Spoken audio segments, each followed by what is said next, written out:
А вы помните, какое настроение было на крипторынке буквально 3 месяца назад? Я напомню, дикая паника, ожидание обвала до 50 тысяч и сплошной негатив, который только усилился после того, как началась война в Иране и выросла нефть. Многие банки, а также аналитические компании переобулись в воздухе. Если перед падением прогнозировали ПАМ до 200 тысяч, то после этого начали публиковать статьи, что теперь ожидают новое дно биткоина ниже 50 тысяч. Но, как говорится, время расставило все на свои места, и биткоин торгуется в шаге от ключевого уровня 80 тысяч. Хотя буквально пару месяцев назад его просто хоронили заживо, и это в целом касается всего крипторынка. Это все я говорю не просто так, ведь я прекрасно знаю, что еще остались те, кто реально верит, что биткоин еще может упасть ниже уровня 60 тысяч и ждут этого момента, чтобы наконец-то купить. Но насколько это реально? Нет, серьезно, что должно произойти в мире, чтобы биткоин снова упал на 30%? Еще одна война, Третья мировая или прилет НЛО, о которых говорит Трамп? Это действительно важный вопрос, потому что именно потенциал дальнейшего движения является первым ключевым фактором для того, чтобы немного пересмотреть свои прогнозы по биткоину, как минимум на этот год. Ведь за эти 3 месяца многое что изменилось. Во-первых, как ни крути, но ситуация на Ближнем Востоке идет к деэскалации, даже несмотря на закрытый пролив и множество вопросов по сделке. Также буквально через 2 недели произойдет полная смена руководства ФРС, которую возглавит человек Трампа Кевин Ворш. Добавим сюда возобновление притока капитала через ETF,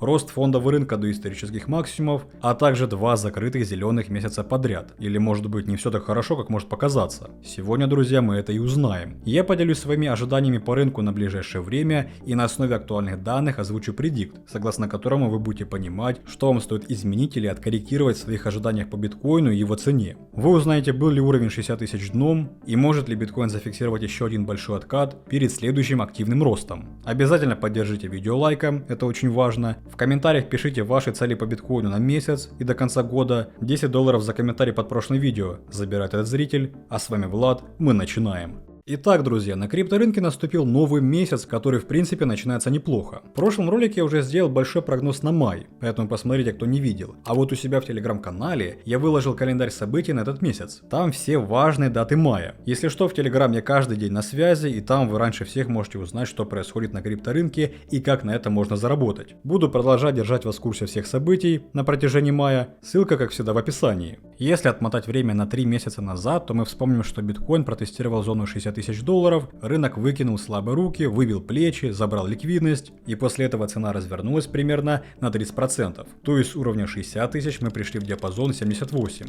И это очень важный момент, потому что рынок снова показал, самые сильные развороты начинаются не тогда, когда всем спокойно, а когда большинству уже страшно покупать. Но теперь главный вопрос, если тогда рынок ошибался, не ошибается ли он снова сейчас? Потому что май-июнь 26 года это уже совсем другая история. У нас одновременно складывается 3 больших фактора. Первый фактор – война в Иране и нефть выше $100. Да, администрация Трампа сообщила Конгрессу, что война против Ирана официально окончена, но Трамп не принял последнее предложение со стороны Ирана и сказал: они хотят заключить сделку, но я ее недоволен. Так что посмотрим, что будет. Иран хочет заключить сделку, потому что у них, по сути, не осталось армии. Они хотят заключить сделку, но я ею недоволен.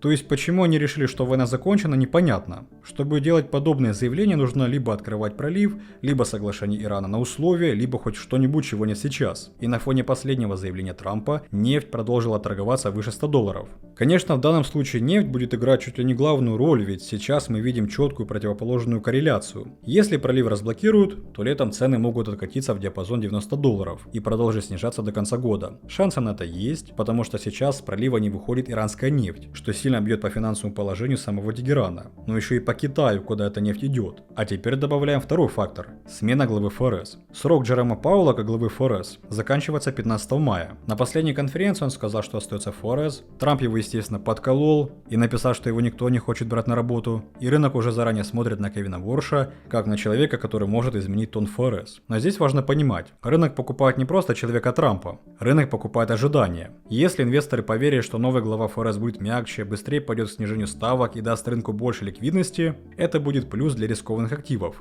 Также добавим сюда приток в ETF. В апреле спотовые биткоин ETF получили около 2,4 миллиарда долларов. Это почти в 2 раза больше, чем в марте. То есть пока розница думает, будет ли 50 тысяч или 100, институциональные деньги уже снова начинают набирать позиции. И это очень важное отличие от прошлых циклов. После халвинга новых биткоинов создается намного меньше. И если ETF в отдельной неделе выкупают объемы, которые кратно превышают новую добычу майнеров, то рынок становится гораздо чувствительнее к спросу. Проще говоря, когда монет на продажу мало, а крупный покупатель возвращается, цена может двигаться очень резко. Теперь давайте это все соберем в один нормальный сценарий. На май для биткоина ключевая зона это примерно 80 тысяч. Но почему? Потому что рынок уже отскочил от уровня 60 на 30%, но пока он не закрепится выше 80, это все еще может быть просто сильный отскок внутри большого диапазона. Если биткоин уверенно забирает уровень 80 тысяч и держится выше, тогда следующая логичная зона 88 и 92 тысячи. А если туда добавляется сильный приток в ETF и мягкая риторика ФРС, рынок может начать закладывать движение к уровню 100 тысяч. Но если нефть снова резко летит выше, и если разговоры про инфляцию усиливаются, а ФРС вместо мягкой политики держит ставки высокими, то тогда сценарий, конечно же, меняется. В таком случае биткоин снова может уйти на проверку поддержки, сначала 74-72 тысячи, а если страх усилится, то даже в глубокую просадку в район 68-65 тысяч. И это не будет означать, что бычий рынок сломан. Это будет означать, что рынок снова проверяет, кто покупал идею, а кто покупал на эмоциях. На июнь картина будет зависеть от двух вещей. Что скажет новая ФРС и что будет с нефтью. Если конфликт вокруг Ирана начнет остывать, нефть уйдет ниже 100 долларов, а ФРС даст рынку хотя бы намек на более мягкую политику, то июнь может стать месяцем продолжения роста. Тогда биткоин имеет шансы закрепиться выше 80 тысяч и постепенно идти к диапазону 90 и 100 тысяч долларов. При этом держим в голове очень важный нюанс. Если нефть остается дорогой,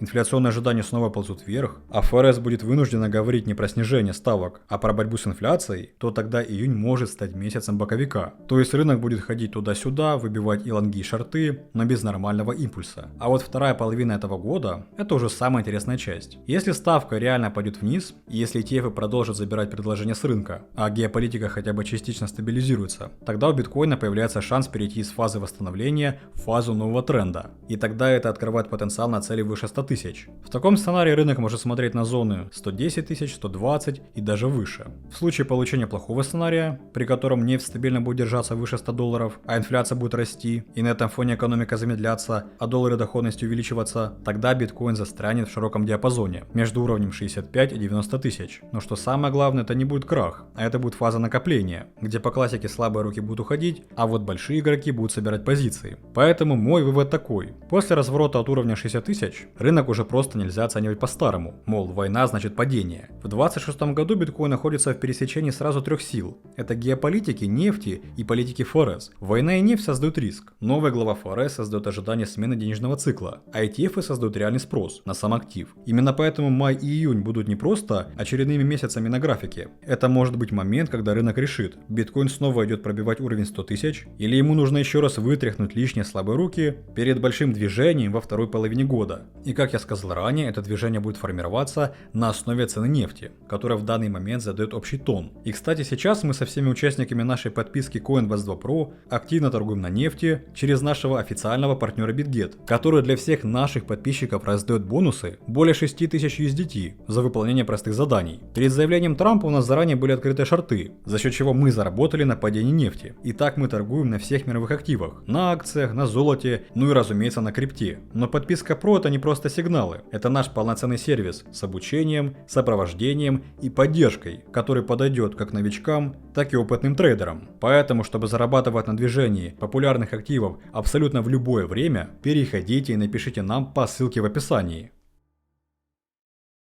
Теперь, друзья, давайте конкретно поговорим про цифры. Сейчас биткоин снова стремится к отметке 80 тысяч. И это уже не просто красивый уровень. За этим движением стоят конкретные данные. Растут объемы на спотовом рынке, увеличивается открытый интерес по фьючерсам, а институциональные инвесторы продолжают забирать предложения с рынка. В пятницу биткоин вырос примерно на 2,5% и поднялся выше уровня 78 800. Но важно даже не сам рост, а то, откуда он произошел. Цена удержалась выше 100-дневной экспоненциально скользящей средней. Простыми словами, это один из ключевых уровней, по которому крупные игроки оценивают, рынок все еще в восходящем тренде или уже тренд сломан. И вот здесь биткоин хорошо удержался. Он протестировал эту среднюю, не провалился ниже, оттолкнулся от нее и снова начал движение вверх, то есть покупатель не исчез. Но дальше еще интересней. На спотовом рынке резко вырос объем покупок. Спотовая дельта объема или SVD, поднялась до уровня 11,5 тысяч биткоинов. Это самый высокий уровень 17 февраля. Это значит, что на рынке было больше агрессивных покупок, чем продаж. То есть люди не просто ставили лимитные заявки где-то внизу и ждали. Покупатели реально заходили в рынок и поглощали предложения. И это очень важно, потому что когда цена падает, а крупный покупатель начинает поглощать продажу, часто это выглядит как подготовка к следующему импульсу вверх. Слабые руки продают, а сильные руки забирают их монеты. Теперь, друзья, смотрим на фьючерсы. Открытый интерес по биткоин фьючерсам вырос на 6,6% и достиг примерно 257 тысяч биткоинов. Открытый интерес — это количество открытых позиций на рынке. Если он растет вместе с ценой, это значит, что в рынок заходят новые деньги и новые участники. Не просто старые позиции перекладываются туда-сюда, а именно появляются новые ставки на движение. И здесь важно, рост открытого интереса проходит как раз в момент, когда биткоин консолидируется ниже уровня 80 тысяч. То есть рынок как будто бы собирает потенциал перед ключевым уровнем. Но есть нюанс. Недавно на рынке уже был всплеск кредитного плеча, примерно на 9 тысяч биткоинов. Часть избыточных позиций уже ликвидировали. Рынок немного очистили от слишком жадных трейдеров, и теперь новое плечо набирается уже на восстановлении. Это делает движение более чистым, потому что если рынок растет только на перегретом плече, это опасно. Но если сначала слабых игроков выбило, а потом снова появляется спрос, это уже другая история. Объем торгов фьючерсами тоже восстановился и дошел примерно до уровня 98 300 биткоинов. Это говорит о том, что давление покупателей возвращается, но при этом объемы все еще ниже тех уровней, которые были во время коррекции 27 апреля. То есть рынок еще не перегрет, позиции только формируются. И вот здесь мы подходим к самому интересному уровню – 78-80 тысяч. Именно в этой зоне сейчас концентрируется ликвидность. По оценке рынка, там находится риск ликвидации коротких позиций более чем на 2 миллиарда долларов. То есть если биткоин пробивает уровень 80 тысяч и закрепляется выше, может начаться шорт-сквиз. Простыми словами, трейдеры, которые ставили против биткоина, начнут закрывать свои шорты. А чтобы закрыть шорт, им нужно купить биткоин. И получается цепная реакция. Цена растет, шортисты выбивают, они покупают, и этим еще сильнее толкают цену вверх. Поэтому сейчас зона 80 тысяч. Это не просто круглая цифра. Это уровень, где может начаться ускорение. Но параллельно есть еще один фактор – институциональный спрос. И он сейчас тоже работает в пользу биткоина. Балансы биткоина на внебиржевых площадках снижаются. За 30 дней изменение балансов упало примерно до минус 20 700 биткоинов. Это значит, что с OTC площадок уходит ликвидность, а когда доступного предложения становится меньше, рынку сложнее падать и легче расти при появлении спроса. Почему это важно? Потому что крупные игроки часто покупают не напрямую на обычной бирже, а через внебиржевые площадки, чтобы не двигать цену слишком резко. Если на этих площадках становится меньше монет, значит доступный баланс для крупных покупателей сокращается. И сюда же добавляем ETF. В апреле приток в ETF составил более 2 миллиардов долларов, а также была зафиксирована 9-дневная сессия притоков подряд. Это самая длинная в этом году. То есть институциональный спрос не просто появился в один день и исчез, он стал более стабильным. И как по мне это очень важно, потому что биткоин в 2026 году это уже не тот рынок, который был раньше. Раньше все зависело от розницы, от эмоций, хайпа и локального спроса. Сейчас в рынок системно заходят ETF, фонды и крупные инвесторы. И если они продолжат покупать, а доступное предложение сокращается, тогда даже небольшой рост спроса может толкать цену намного сильнее. Кстати, давно мы не разбирали альты, и те, кто помнит, еще в октябре я собирал экспериментальный портфель, который состоит только из альтов, и я его собирал на полгода. Хочу на эту тему сделать отдельное видео, поэтому если вам интересно, поставьте лайк и напишите об этом в комментариях. Если все это подытожить, то по биткоину картина получается такая. С одной стороны, биткоин уже близко к важному сопротивлению 80 тысяч, это уровень, где рынок может на время притормозить, собрать ликвидность, сделать ложный пробой или выбить лишнее плечо. Но с другой стороны, под рынком появляется сразу несколько бычьих факторов. Цена движется выше 100-дневной EMA, спотовые покупатели усилились, SVD достиг максимума с февраля, открытый интерес растет, фьючерсный рынок оживает, ETF показывают стабильный приток, а доступное предложение биткоина сокращается. И если биткоин сможет уверенно пробить и закрепиться выше уровня 80 тысяч, то следующая зона, на которую начнет смотреть рынок, это уже 85 и 90 тысяч. А если там добавится сильный приток в ETF и произойдет массовый шорт-сквиз, движение может стать намного быстрее. Но опять же, если 80 тысяч окажутся сильным уровнем для биткоина, и он его не пробьет, тогда логично ждать откат в зону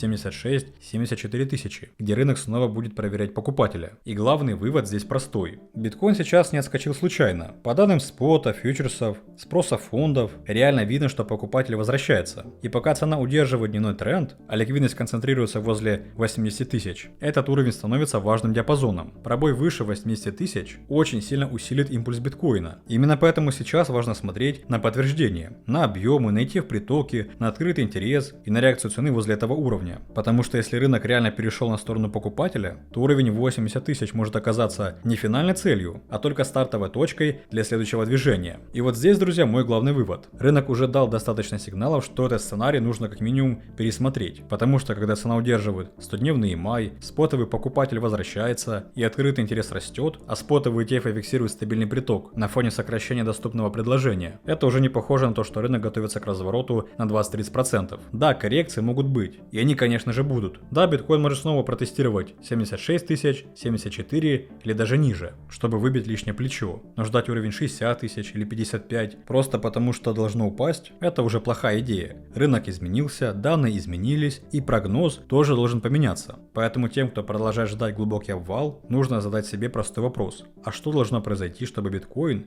реально вернулся на уровень 55 тысяч? Нужен не просто страх на новостях, нужен слом тренда, резкий отток из ETF, падение спотового спроса, рост продаж и потеря ключевых уровней поддержки. Пока этого нет, сценарий с уровнем 55 тысяч становится не базовым, а запасным. А базовый сценарий сейчас совсем другой. Биткоин тестирует 80 тысяч, рынок проверяет силу покупателей, и если данный уровень будет пробит, то дальше начинается борьба за движение к уровню 85, 90 тысяч и даже выше. Как я говорил в прошлых видео, пока биткоин торгуется ниже 80 тысяч, я продолжаю накопление. После пробоя буду уже смотреть на общее настроение рынка, и об этом буду рассказывать в новых видео и, конечно же, писать в телеграм-канале. Поэтому, если еще не подписаны, подписывайтесь, ставьте видео лайк, пишите ваши прогнозы, цели и ожидания на месяц в комментариях, и увидимся в следующем видео. Вам, друзья, желаю удачи, до скорых встреч!